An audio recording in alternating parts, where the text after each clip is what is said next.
Hi, and welcome to a documentary about POVRay. This one is called A Trace of POVRay. Yeah, POVRay is a ray tracer, and I've been using that ray tracer for many years. And this is really close at heart for me. And everything began like I said, 1.5 years ago when I really started to get into what is known today as AI, image generators, etc., and machine learning things. Well, what does this really has to do with POVRay? Well, if we are going back in time, we're starting somewhere around 1991.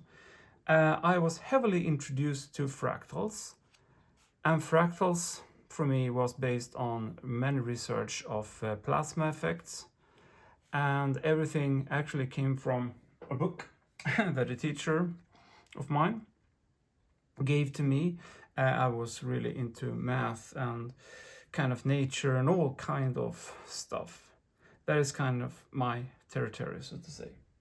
Okay, and the fractals here, they kind of, how to say, branched out. Mandelbrot, we know. And Julia-Brot, we really know what that is, okay? These are the most common fractal types. But for me, it was also more. I was exploring these plasma fractals and terrain because, like I said, I was really into nature things, what I saw in the nature from photos, and I tried to combine that with math, what can be proven, what can't be proven. Is there any kind of physics involved in this, or is it science? These are kind of my four elements, and everything goes round here. But like I said, Mandelbrot, Julia-Brot was for me also something else. And we're going into kind of systems, an L system, for instance, and IFS fractals, particles, which kind of, it was a bit funny here, because all this I used at the university, the Lorentz fractal, for instance, and the neutron fractals. I used that to help out there, to calculate things. So it was really nice, and all this traced out, so to say, to ray trace that this documentary is all about. This is a very small introduction, and yeah, I think it will make sense. But anyhow, if we are kind of removing this and going into the actual video aspect, the video I have kind of divided into theory. How does it work? How does all this work? What even, I mean, how can we make it possible? And I'm gonna use this blank paper here as a grid and guide you through the coordinate system of POVRay, try to explain how the right-handed system works, because yeah, that was something I found out when I was working with DKB trace. That also parallel around 1993 I also worked with Vivid, POVRay and DKB trace, and later on 1996 as we are rolling forward, that was when POVRay was the thing for me. And I also used 3D Studio revision 4 for basic theory. And then the video is gonna take another shape. We're gonna go from theory to POVRay in practice. How does we use this? How is it even possible to do things? I mean, all the text parsing things, words, like we are doing in the world of AI today. If we are into that machine learning, image generative thing. I wanted to make this as authentic as possible. I tried emulators. Sucked, I can say. Yeah, okay, you can run it on modern hardware and it will probably save your electricity bill a little bit, but it doesn't matter. I did a lot of work to set up my old school PC, so to say, and installed those 6.22 custom things, to make it feeling a little bit at home, so to say. Also in the video, in the chapter 4, mind me saying, we are gonna go through a handful, perhaps, tools that I used to help the whole, the whole process, the whole workflow working with this. And as in all professional videos, we're gonna make a little conclusion. Was it worth it? How on earth is everything gonna turn out? Did it turn out the way I wanted it? If you stay till the end of the video, you will find out. And before we start, I just wanna thank you for watching so far, so good. And it does really matter if you thumbs up, subscribe and everything. I would normally not say this, but this is something I've been working on this video, like I said, for 1.5 years. Besides having full-time work, I put a lot of work into this. So now I'm gonna shut my lips. Let's begin. Now we have come to the fun part. I'm gonna try my best to explain this in a good pedagogic way, how the coordinate system works in the 3D world. In your, how to say, normal thinking world, you are kind of, when you're reading a book, you're reading like so, either that way or that way. And you have kind of like one axis that way, one axis that way. But when you're working in the 3D world or world of 3D, especially in POVRay, since that's kind of like where we are looking at the moment, you have something called the right-handed system. And what is the right-handed system? I'm gonna try here and explain. That is how the coordinate system is working inside 3D, inside POVRay. You have something called the thumb, that is kind of your guidance line. If you're looking at it a little bit like this, okay? It's very hard to get this. It's more like if you're holding your fingers like this. It's just how it works. Let me explain. First, you have the x-axis that goes like so. Then you have the y-axis that goes like so. But then you also have the z-axis that goes inward or toward your screen. We have something called the absolute 0 point. The 0 point, or the home, your home, so to say, inside POVRay. And the home is where each and every coordinates are meeting. I'm trying, that's home. It's known as the absolute 0, 0, 0. And to make this even more pedagogic, because we are gonna need that, I think, I'm gonna line this up here, getting rid of that magnetic stuff that hooked up to this. Here we have, like I said, the x-axis. It goes like this, crossing the home. And you have the y-axis that goes like that.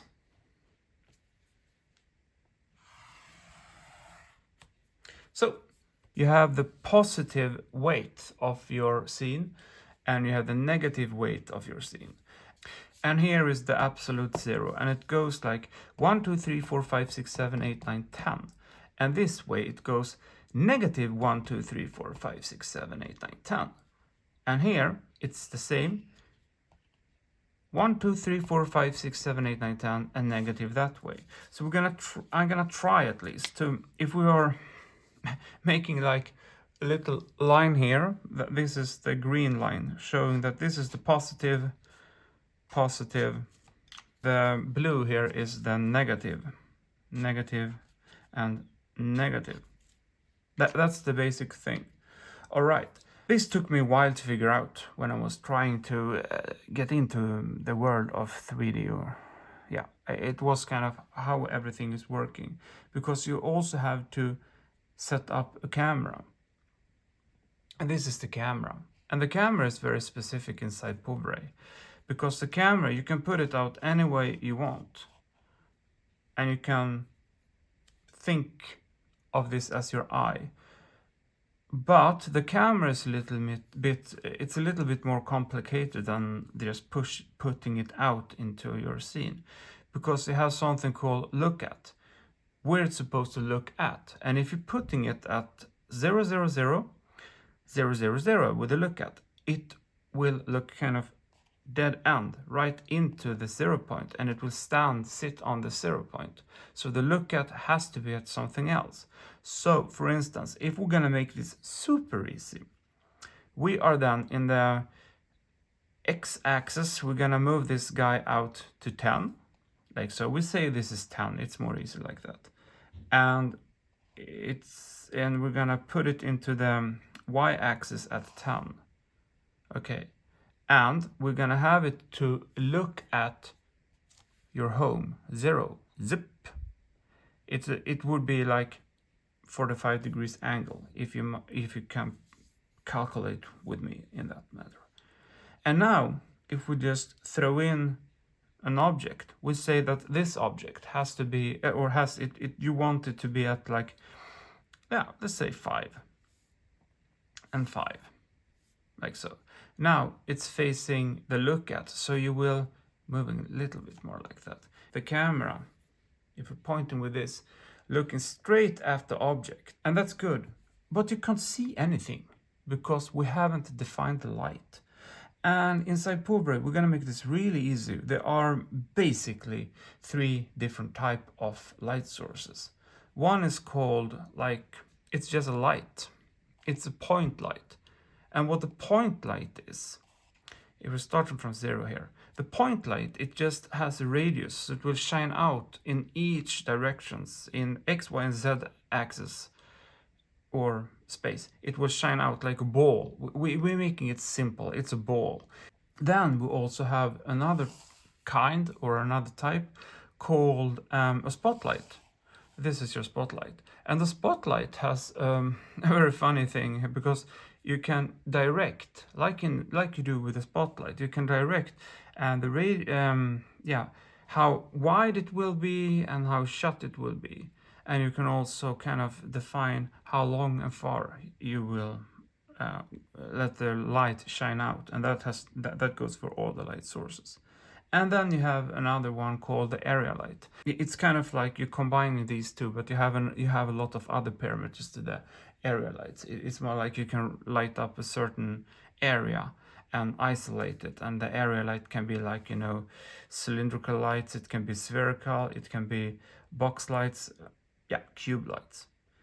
But there is another one. There is always another one. There is another light called the ambient light. It is your room light, because in any environment there is always some kind of, if it doesn't have to be like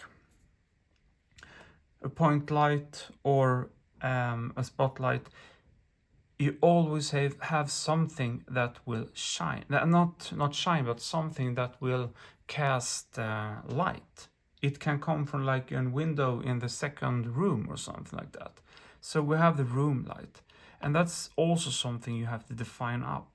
And all this is just like I used to, if we get rid of this object here, and we just go easy here, we go easy with the spotlight, and the scene tells POVRay, hey, yo, we need to have the camera, hey, yo, we need to have a light,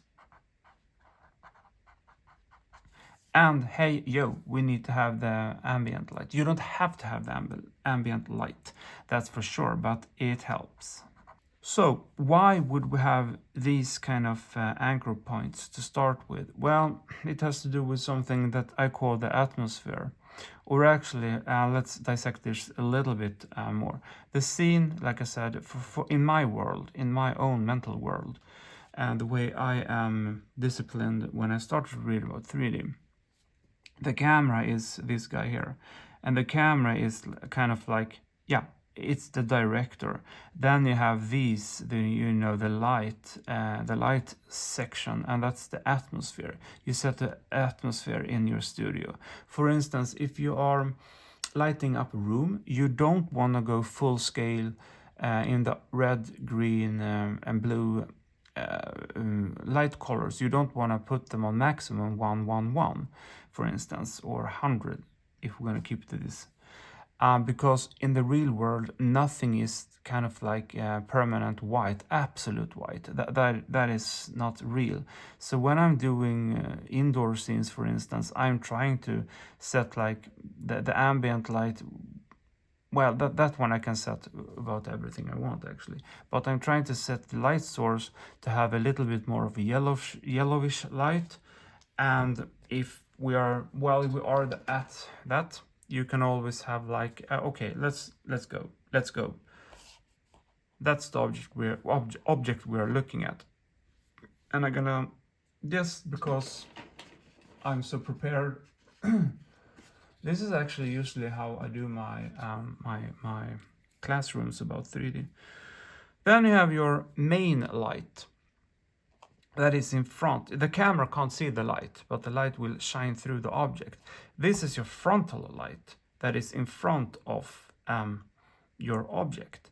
And that light, I'm trying to give a little bit more like, you know, settle. It sets the mood, it sets the atmosphere in the room. So that light I would, for instance, have a little bit more yellow approach to, while this light here is the back. It's the back light that will shine and give it, you know, shadow and a little bit more definition. And this one I tend to have a little bit more on the bluish, in the bluish scale, just to give it, you know, a little bit more air live. And then I can have a compensate light that I, for instance, would put there. Now we have 3-point light source. We have the frontal, we have the backlight, and we have kind of like the little trolley whale light. And all these 3 lights are working with the ambient light, because now with the ambient light you can kind of define the whole light in the whole scene. So that's the basic setup, how things are working inside 3D, inside POVRay. So yeah, we say that the camera is set at 1010 here, and this is set at 0, absolute 0, and this light we could probably say, have it like 15, 20, 15, something like that, and this here, and this is a typical basic setup scene. And by the way, the ambient light, you don't position it. It's kind of like a static position, so it's not there. It's just like define the whole. Yeah, it could be hanging up here, so if you so want to. It doesn't matter where you put it in the scene, because you can't. It doesn't depend on the coordinates. So that's kind of an introduction about what's coming next when we are actually gonna work this scene. We're gonna work this scene out inside POVRay. How the heck would this look inside POVRay? Before we dive into the POVRay and everything that I have been, you know, theoretically talking about, I need to address something. I had to make a decision, or actually some decisions, when it came to how should I go on, how should I make this as authentic as possible. And the first option was, of course, to go by Emulator. And I tried a few different options there. And one was to go DOSBox, and I tried some different flavors of the DOSBox, and it was kind of alright. But I also ran into quite some problems. First of all, when I restored my old hard disk backup, I managed to do one actually, and that was cool. I ran into some issues with the path. It didn't recognize all the paths, and normally I have no issues to do this. I have done this so many times, but for some odd reason it didn't work. And I also had some problems with the font. The font looked odd, and the window, each time I changed from like graphic mode into text boxes, editors and stuff like that, the window would resize and it would go from one screen to another screen, which made it really a hassle, so to say, to even get it recording on the screen capturing tool that I was planning to use. Also, when I was restoring the backup and I got everything set up and working, I had some issues with the DOS version. I don't know why, but the emulator didn't like the custom DOS 6.22 that I had installed, or have installed.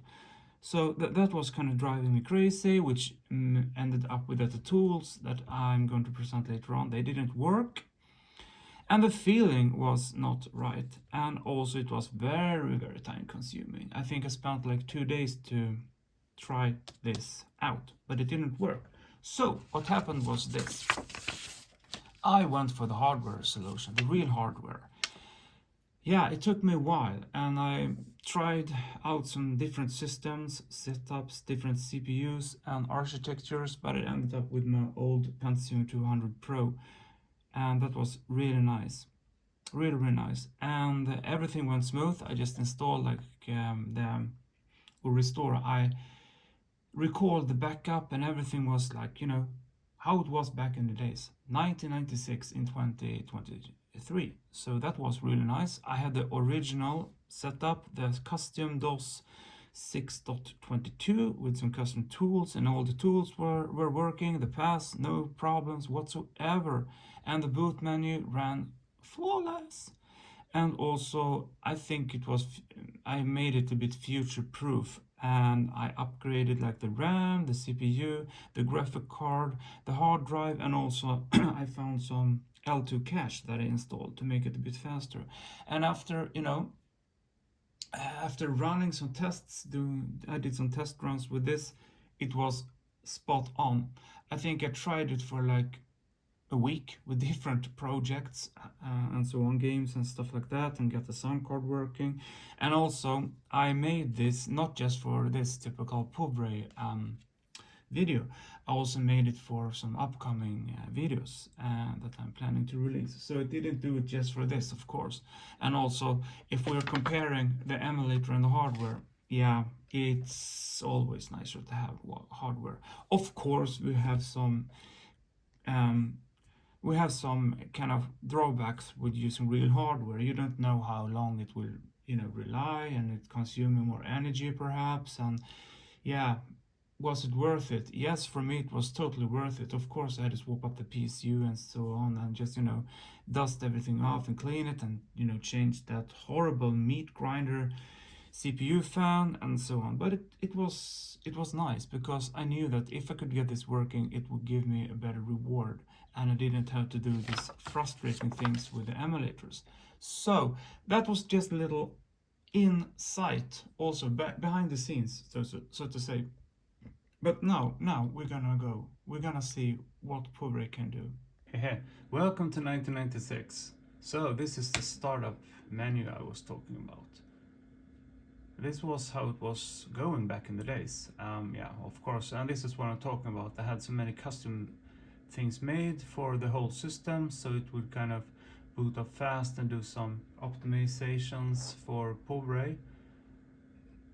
Yep, so now we're gonna go into POVRay. When you start up POVRay, you are greeted with this scene. And the scenes tells what kind of version you have of POVRay and who are the developer. And you can see also here that POVRay is based on the DKB trace. By David K. and Buck and Aaron and A. Collins. So yeah, nothing more about that. Here also, when you press the number 2, you can kind of get like parameters for the image height, the image width, and if it should start on a different row, and etc, and continue aborted traces. And this was very useful, because if you had like, I mean, back in the days there were nothing called like zillion 32 cores or anything like that in a CPU. You were kind of, yep, to have like a Pentium 200 Pro back in the days, that was, wow, that was the, yeah, that was it. That was the shit, so to say. So in this case, you could kind of, you could divide your image. So one computer would do like the first 100 heights lines, and the other computer would do the rest, blah blah blah, and so on. That's when this came in use. And if we're going on here, you can use all kind of formats to have it outputs formats, I mean, and you have a lot of information, the ppm, the png grayscale, and so on. And here you can have more histogram files, slabs, use light buffers, and this is just parameters to change, or not change, but to yeah, to tell POVRay what to do. That's it. And to even get started inside POVRay, you need to edit and file, and I'm gonna just go by the default editor and edit ourselves a file. Whew, so here we go. All right. As we were talking about before, this is how basically things are looking inside 3D Studio, inside POVRay, I mean. If we start up here with this include, what does this include things? Well, the include is kind of like you can include files. So these colors, shapes, and textures.inc are actually macros. So instead of, you know, typing colors like the RGB value and, you know, yeah, I mean, let's break it down a little bit.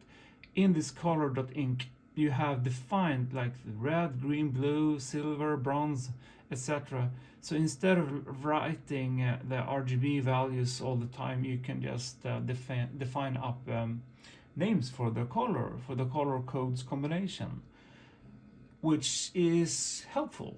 It will be helpful. And over here we have the version, which version we are using. In this case we are using version 3.0. And here is like I used to write it. Studio, standard studio setup, and the global settings. This is something that also makes sense. You have the global settings here, ambient light, that's the room light I was referring to before, and assumed gamma if you want to control the gamma, and this irid wavelength is just like how the ray is tracing a number of waves. That is like the intensity of the whole global setting. Yeah, we can go really deep into this if we want to, but not at this time. Okie so here we go with the standard camera. I have blocked out a few things here because yeah, I can talk about them. But first, like I said, you define up your camera. That is kind of like, hey, where's the camera? The camera's location is 180, 220, and 240 in the z-axis. So if we're going back to the drawing board, I mean, like I showed you before, the camera is about here, okay? And it looks at minus 90, negative 120, and negative 190. So it looks into the scene, and it's kind of looking something in the x-axis here, something, and in the y-axis there. So it's kind of looking a little bit downwards like that and into the scene. This negative value means it looks into the scene, okay? And like I said, you can also have the direction and up, how you can tilt the camera, and the sky, that is also another thing. And right is how we can rotate it. So it's kind of like, you know, how we control a real camera. It's very powerful. And here again, we have this the standard light source, and the light source is located in like something like so. If this is like the 0 and 210 is there, but now it's not facing inwards. Now it's up here, so it's so the light source is up here instead of inward. It's outwards. That's because you have you have a positive instead of a negative 210. You have the positive 210. And here, like I said, here we haven't used that the color definition from the include colors here. No, here we have instead used the RGB, and this is there. And this is a very bright light. It's 111 in the RGB. And this is also how you can set up the light source as a spotlight. And here's kind of like the position, and everything here is the same as there. And here's also what I was talking about before. Here it's kind of like positioned up here, while here it's positioned down there. So this is kind of the frontal light, and this is the back light. And we're using a spotlight, and it points at 90, and inwards the scene, and it also has a fall off, and that is kind of how strong. It's kind of like luminance, how much luminance do we have in the light, and the radius is kind of like how open is it. Atmosphere, yeah, you can add a lot of atmosphere to it, so you have like haze, glow, halo and stuff like that. So yeah, if we're looking here, this is the RCG material, but we're gonna break it down for you. Okay, first we declare that it's gonna be a texture, and the texture, it needs to have a pigment, and the pigment, that is the color. RGB is red, green, blue, but also have a filter, and the filter, that kind of defines how strong, how intense the color is gonna be.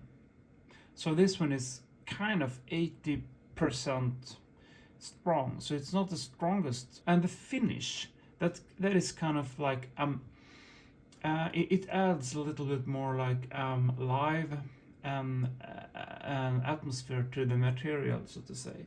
And the ambient, that is the how much light is the material gonna kind of shine through. It's what we were talking about before, the room light. And the diffuse, that is how strong the color is gonna be on the material. And the specular, that is kind of like the reflective point, is kind of like how much light should it reflect. And Phong, that defines how wide the light is gonna, I mean, you have like a spotlight, like a little, yeah, it's kind of how to say, how sharp the specular is gonna be. And the reflection is how much it's going to reflect, and refraction, that is how much it's going to refract, how much it's going to break the light, so to say. IR is index of refraction, much standard glass material. And caustics, that is also how much it's going to kind of break, how much it's going to break. And caustics, that is kind of more, it's more used for water materials. And here we go, we see that we have a plane here, and it's also located at XYZ 0, 0, and this is an infinitive plane, because if we're making it 0, it's going to be infinitive. And here we go again with a pigment, and in this case we have RGB, so we have a little more blue tone to it, so it's kind of like a little purplish, I would say.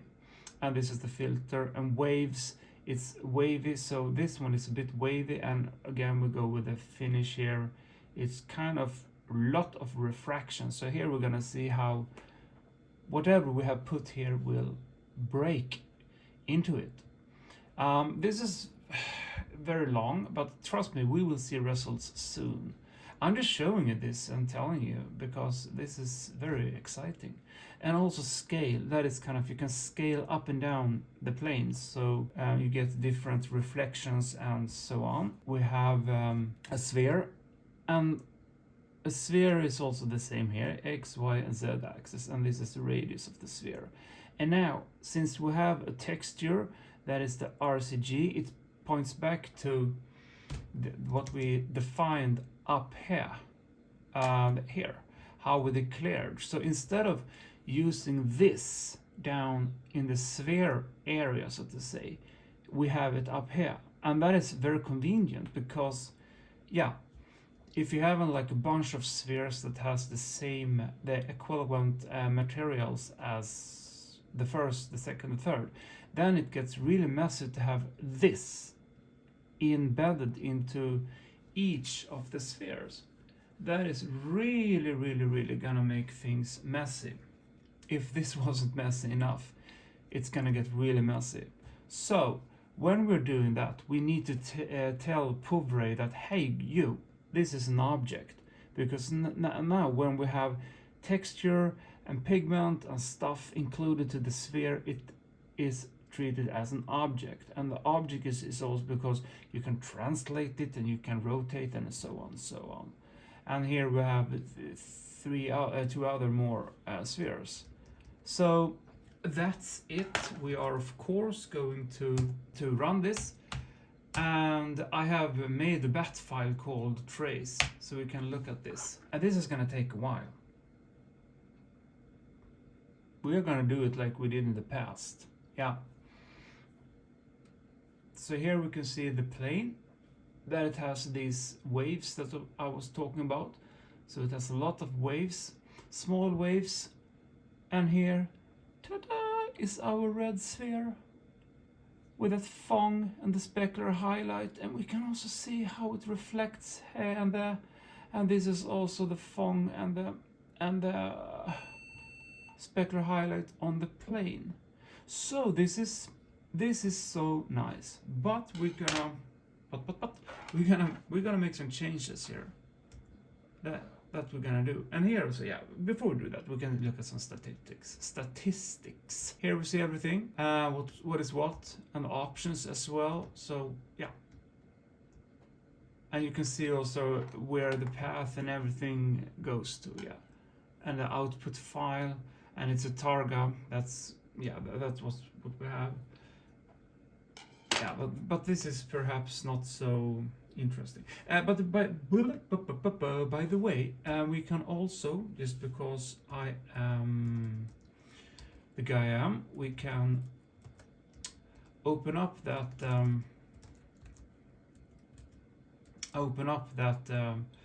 the trace bat file, so we can kind of stay friends, and I can show you. Yeah, what it actually does is that it calls POVRay, and it tells it to the width should be 640 and the height should be 480, and this is the display, so it displays on the screen what we're doing, and this is a file format, and -v is kind of verbose, so it gives us some information, and this is +e, it's the include file, and this %1, yeah, it's just a bat script thing. So that's it, my friends, that's it. So we're going down to our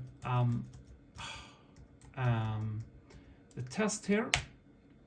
So what more can we do to make this a little bit more fancy? Well, now we are going. So like I said, I probably would like to change them. No, we can leave the light. Leave the light alone. Yes, we can leave the light alone. And here we go with a red texture. So let's say, hey, we want to have not a red texture. We want to have, let's say, a blue. We want to have it blue. Yep, there we go. And we trace it. And now, let's see what's going to happen here. Yep, so instead of a red sphere, we now have a blue sphere that has a nice reflection, and we can see how it reflects on this floor or plane. It looks cool. But we want to explore this a little bit more. I think the floor looks horrible in a way. It has these waves, and we don't want it to have this much waves. It's too wavy. Can we turn down the wave? Let's say we don't want to have waves. Well, in a way, yeah. And we don't want to have refractions, for instance, but we want it to have a little bit less reflections. Of course, I could just commenting this out. Actually, let's do that. An index of refraction, it's gonna make no sense. It just eats whoopsie daisy twice. It just eats pardon me, it's been a while, and the font I think was too much. Now let's change this to something like that, and the font size was way out west, way out. Let's make it to 10, and the scale, yeah, it's gonna be fine like that. Easy peasy. So we trace it again, and now we should see some difference, and already we can see that it's not so wavy at all. It's almost flat. It is flat. So now we just have kind of like a standard, well, it's not really 100% flat, but now we can see that we have a brighter shadow here from the light, and we can see that it has less action, so to say, but we can see that it's more reflective, but we don't have the refraction. So it doesn't break, so to say. It doesn't refract the object. Things are looking cool. Things are looking cool. But didn't we have more into this? Ah, yes, we had. Yes, we had. We can, for instance, let's copy this. How did we copy things back in the day? Like so, and we just paste it like so, and we are going to, oh, lovely. Now this is gonna just look super bright. So we're gonna move it. Let's move it with a negative 210, and we're gonna give it less. Well, we can just see. We want to see what happened. We are. Oh, what's no matching? Okie doke, I made an error. What did I make wrong? Yeah. Stupid me. You can't do it like that. No, you can't. You have to copy. Yeah, because now you have to make it like set it as an object. Yes, I should have known better. I'm horribly sorry for this. Okay, but it's alright. And now let's see, what was that? 1, 2, 5. This should be better. Yes. It's funny when you're doing this live, so to say, you learn a lot of things. All right, let's check it out. All right, but there are more. We have more files that we could look. I mean, I just included some examples here. Let's see. Let's look at booze, or we can look at fun 2, for instance. Okay, I'm laughing here and giggling or whatever. Oh yeah. And here also, this is, so again we have the included macros, and here this is so typical me back in the days. We have the name of the scene. This is just for me, dexterity and creativity. Yeah. Candy from the Space Vibe 2, and here we have the camera, location, look at, and this light source, fluorescence ground, okie doke. And here we have the pigment, and it's RGB, and it also has some dents. That is kind of, it's dents. It's like someone has been, going crazy with the hammer or something like that. And frequency, how frequent was the hammer, and the phase, yeah, that indicates how much it should repeat the frequency. Scale, should it be, I mean, if we're having more, the greater the value of the scale is, the larger the dents are gonna be in this case. And finish, it's a kind of okay, it's an okay, iridid, okay.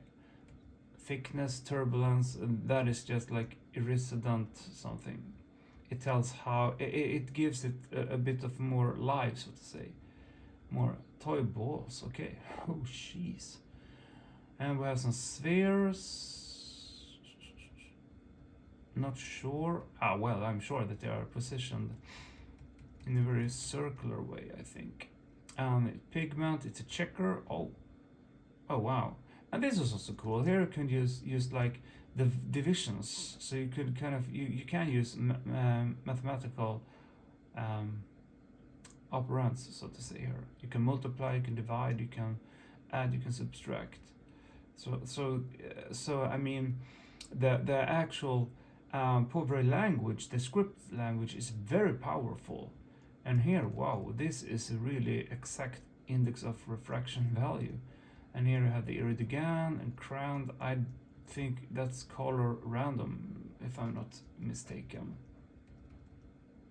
Glass glow, the light around the toy balls. Okay, so we are making a union, and that is almost the same as an object, but union, it's kind of like everything is treated as one big group, so to say. It's a group. Sometimes you have to use the union instead of object, because now we have more and more stuff included. So if you're making a union, you can treat the objects inside the union, and you can use Boolean operations there in a different way. And pigment, again, nothing new. Halo, I think that it has to do with how it's glowing and casting shadows and stuff like that. Not shadows, but how it's casting colors, actually. Yeah. And here again we can see ambient caustics and connection links from the toy ball to toy ball. Okay, so this is a cone, and here again we have the cone, and I don't really know what this is. Yeah, well, it's kind of something that intersects with the spheres, I suppose. And pigment, frequent, finish. Yeah, it looks kind of cool, but fun too. So we are going to trace them fun too, just to see what. Yeah, it gives us a little warning, because yeah, experimental things. So here we have a bit of greenish thing, greenish floor with the dents. Here we can see that the dents are kind of strong, and here we can see that you have like those cylinders that intersects with the spheres. So each of those metallic balls or spheres that has a bit of a transculent attribute to it. So they are kind of both silver and transculent here. I mean transparent, mind me. And the blue rods are going through them. So yeah, I'm just gonna let it run actually. Woohoo! It is done. And here we can see that it has some checkers on. So yeah, this took a while, I can tell you. We can see how long it actually took. It took 4 minutes and 27 seconds. And this is still kind of fast. I mean, and we have no anti-alias, so that is why it's a little bit on the yeah, on the jaggy side, so to say. But yeah, but still, I have to tell you that this is super fast compared to how it was back in the days. And if we are coming here, let's see now, this is also another one of the candy from the Space Vibe. Flexion spin wheel, and we have boost water waves here. And here we can see that we have cranked up the boost frequency very much, and we also have a lambda value here. And the color, yeah, this is also very cool. You can have the colors inside a matrix, so you can kind of divide a color map actually. So you have it, you can go really detailed here if you want. This is just like 1, 2, 3, 4, 5. This is a 5 matrix map. And here is also when those multipliers are coming really really well in place. Instead of just writing, you know, yeah, this is like a long, it will be like hysterical long. You can use like multipliers here. It makes it a bit more easy to, yeah, calculate the exposure values and stuff like that. And yeah, this looks very nice. Icy are mixed. Waffle bricks is, oh, okay. Those labels, man, those labels. Ooh, yeah, I'm telling you. And this mist. Okay, so this scene fun 5. Let's have a peek what it could be. Wow, this is gonna take forever. Oh, actually it was kind of fast. So here we can see that we have a lot of fun going on with the materials, and Oh, sorry. Sorry, twice. And this is some kind of pyramid, some kind of tripodish thing. I don't know what this is. And this looks like some kind of ice cream thing, and that's also an ice cream, I guess. And this is some, yeah, this here we have that halo thing with a burning fire. Typical me, typical me, so typical me to do stuff like this. And it reflects into the water. And here we can see that the waves are kind of lights. We have probably a bunch of lights, 3 lights, and here we have some kind of wooden wheel. It's kind of those what are called, you know, those things you had, like, yeah, exactly, here you had like a pit here, and you had like a little, yeah, torus, and you can zing, make them spin around. Yeah, that was the times. Oh god, I used to drive my teacher crazy with that. And this, I don't know, looks like some kind of torturing device. I don't know, but it looks cool. It looks cool, and let's edit. I'm so excited. It seems that the more I'm digging into this, the more excited I'm getting. I like it. No, actually, I love it. Oh man, when will I know? And I think that I'm looking for a particular one here. Yeah, 1997. So Friday. Wow, that was the Friday. My gosh. And here we can see that it includes fun3.inc. And look at atmosphere, groundy, psycho, yeah, something like that. Oh, those labels. Oh, and spheres. Iron shavings. Okie doke. Like I said, I just love those names. And the weirdest thing is that I kind of remember it. I mean, yeah, sometimes I forget to tie my shoelaces when I'm walking down the staircase. Yep. Popwood. Prisma. This looks like an intro. Ooh, wicked bottle glass. We need to see this, right? We need to see this Fun 3. Bet your uncle we won't. Oh, my Christmas tree. This is heavy duty, my friends.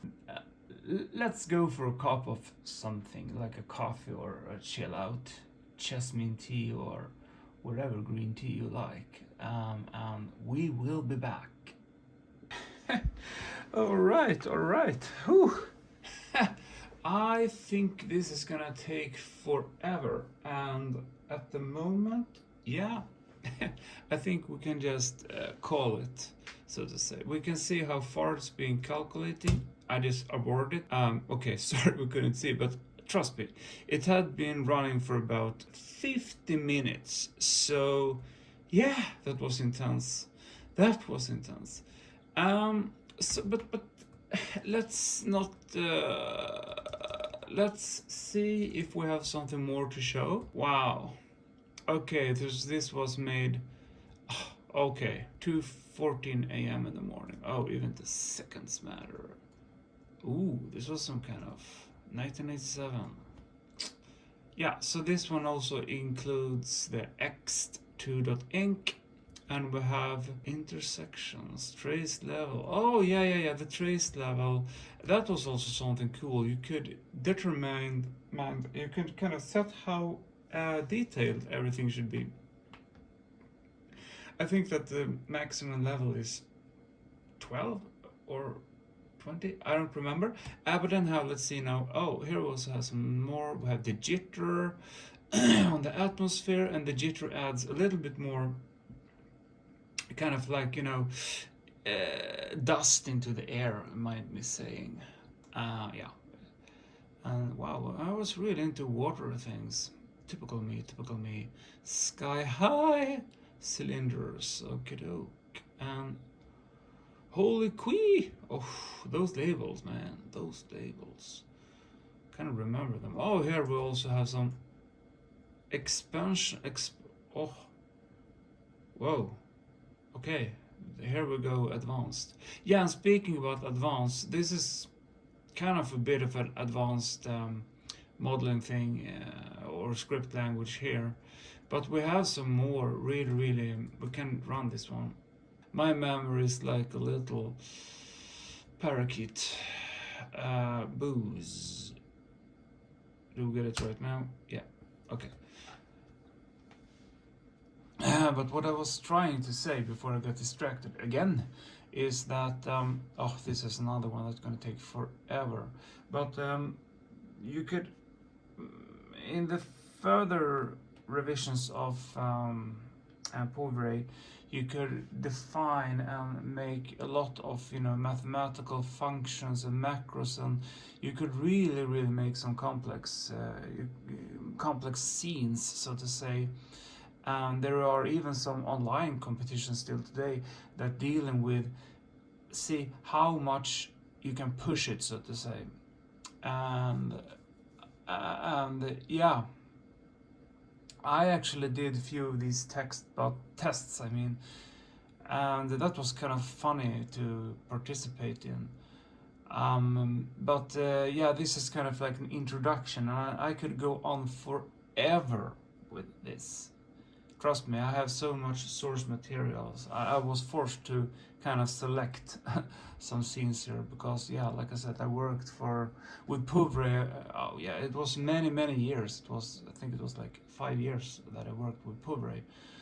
The more complexity the scenes were, the more depending you were on tools.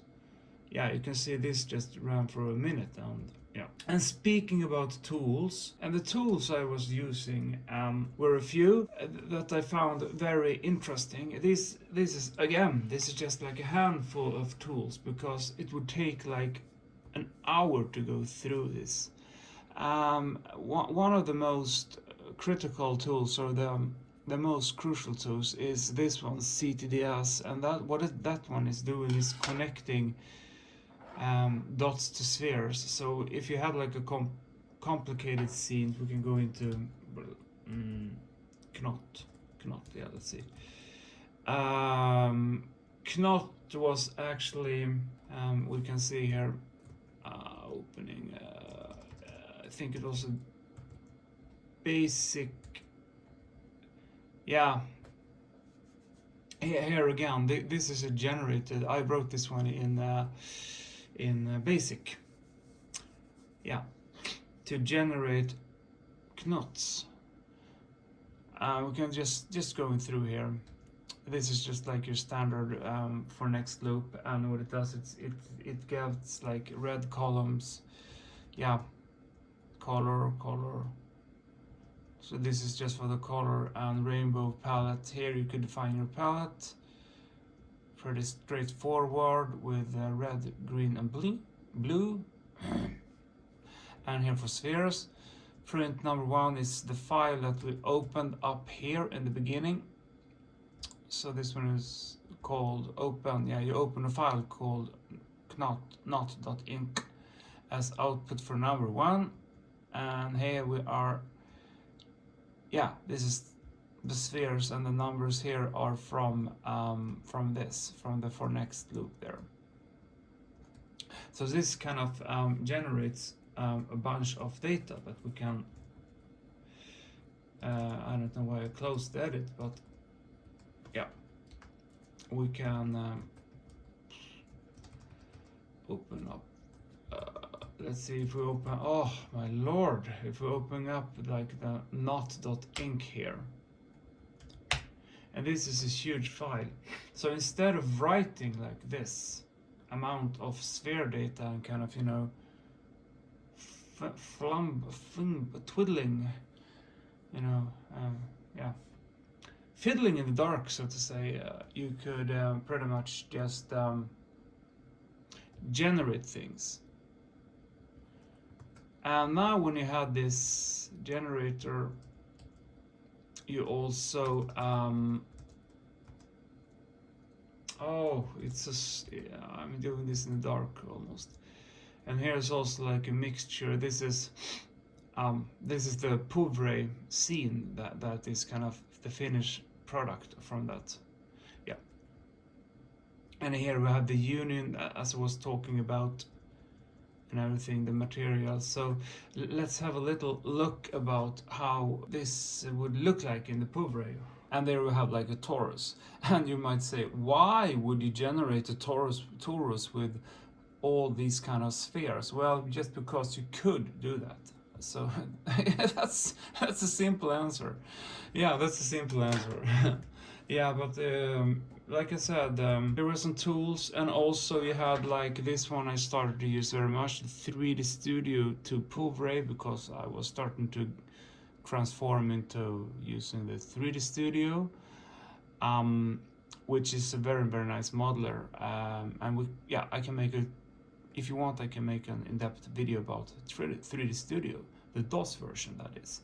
And also you have POVscape to work with landscape, and the rows to generate roses, for instance, and the fract to FRC to POV-Ray to use fractint and make landscape-based or fractals inside POV-Ray.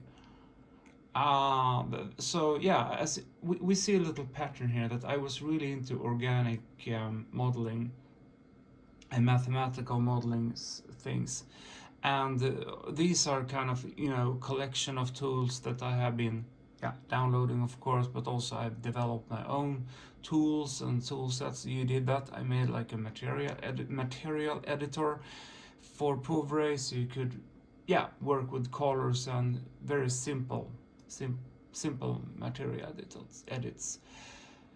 And you also had some other modelers, like POV-Ray, for instance. That was a nice, sturdy model. So yeah, these are kind of the tools that you were using to take POV-Ray to the next level, and use the tools to get more out of POV-Ray, but you didn't have to sit there and type 100,000 lines of codes yourself, or work with like the spheres that are shown in the NOT example, for instance.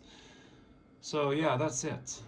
We have now reached the part where I kind of have to resume here a little bit, you know, make a conclusion, as it's called. And the first question that I should ask myself, was it worth it? Is it worth it? I mean, all kind of days. I mean, I spent quite a long time making this. I mean, everything from putting the hardware together, doing research, and just, you know, recovering actually several backups to make one complete installation from the 1996 area and so on. Is it worth all that hard work? I mean, there's always, you know, when you're making such a big thing, big project, you know, you're going both here and there. Absolutely, it's worth it for sure. I don't regret a single day, second, moment I have spent doing this, because for me it's also, you know, it's kind of reminds me a little bit how everything started with fractals and everything, actually reading books about math and physics, and being so interested in how things are working. I mean, as a 15 years old kid, who would ever thought that this would matter today with cameras, location lookouts, when working inside other 3D packages like 3D Studio Max, Cinema 4D, and so on. And also, I mean, most of my mainly work is done in After Effects, and also developing plugins for After Effects, and just, you know, Photoshop, all that stuff that matters today. And I think, if I'm looking back a little bit, I think perhaps that wouldn't have been, I don't know if I've been ever interested in that stuff if it wasn't for POVRay. Hard to tell. But very, very much of the knowledge I have today, and I mean, we are talking about the AI things, how it works with prompts. I mean, prompt making hasn't been really an issue, so to say. And now it's a bit different with AI and all those diffusions that all the diffusions that we have. I mean, and like I said, many things that I built up years ago, decades ago actually, with the nature, you know, making procedural materials and similar things. That really matters today, because to be really honest, of course we have cameras and we have all kind of expensive stuff that we can rely on, and also we can, you know, download endless, I would say infinitive materials that you can use in your own creations. Just ask for a license. But to really manage it, I think that it matters also to understand the background, how everything is working, how it's like a bump map working inside, you know, After Effects, for instance, or your favorite video editing software, if you want to make something. Or how can you work with different layers? What is the difference between, yeah, turbulence? What's the difference between turbulence, scale, and all kind of, you know, the fundamental things. Of course, now you don't have to know all this, but it helps. At least it helps for me when I'm both having my own little playground inside, you know, the different 3D packages I'm using today to make short videos, small videos, presentations, whatever I'm doing. I think, yeah, I think this matters. So absolutely it was worth it. And the next step is absolutely for me to go back, revisit POVRay. Perhaps we can make some more videos. I mean, you can also leave comments, always welcome. I mean, smash that like button, you know, it's like 2013. No, it's not 2013, but it's 2023. So yeah. But, and also, I mean, I have all kind of ideas just floating up, you know, from a little bottle, a capsuled bottle. It just opened up and you can wake up, smell the coffee. I mean, wouldn't it be nice to work with, like, you know, the fusions AI work together with POVRay? Just saying. And I am so happy to know that POVRay is still developed by some really nice people and friends also. And it's always fun to see when the old farts like me are dropping comments in the POVRay forum. It's just fantastic. I'm so humbled. And yeah, like I said, I will absolutely revisit POVRay at some point, and I will absolutely make more videos about POVRay, and we can, yeah, go into more details about something that you were wondering about. I mean, this is like very, yeah, efficient, so to say. I hate that word, but still it is efficient because, yeah, like I said, introductionally, it's really hard to know how much to include, how much to exclude, so to say. How long should I make every segment, so to say? How deep should we dive into this? I mean, we could probably dive super deep into this. We could like analyze everything I've covered here. I mean, with this component stuff, and we could go, you know, including fractals and how to make a Mandelbrot fractal inside POVRay, and how to kind of cooperate that with FractInt, and how could we, yeah, use 3D Studio version 4, the DOS version of 3D Studio, and you know, make fancy things, and you know, go all the way. We could go on for like hours. I could host like a TED talk about this. Actually, that's a funny idea actually, but let's stop it for now. So anyhow, if you have lasted this long, I just want to say thank you for watching, and I hope this has been just as fun, informative for you as it's been for me making this. And yeah, thumbs up always help. Smash that like button if you want to, and leave comments. It just helps me to, you know, go on and do more like this, because like I said, I'm doing this on my free time, and I have like a full-time work, family, and all that Jesus that you guys also have. I don't care, but I care. Yeah, anyhow, thanks for watching, and I will see you in the next one. Bye.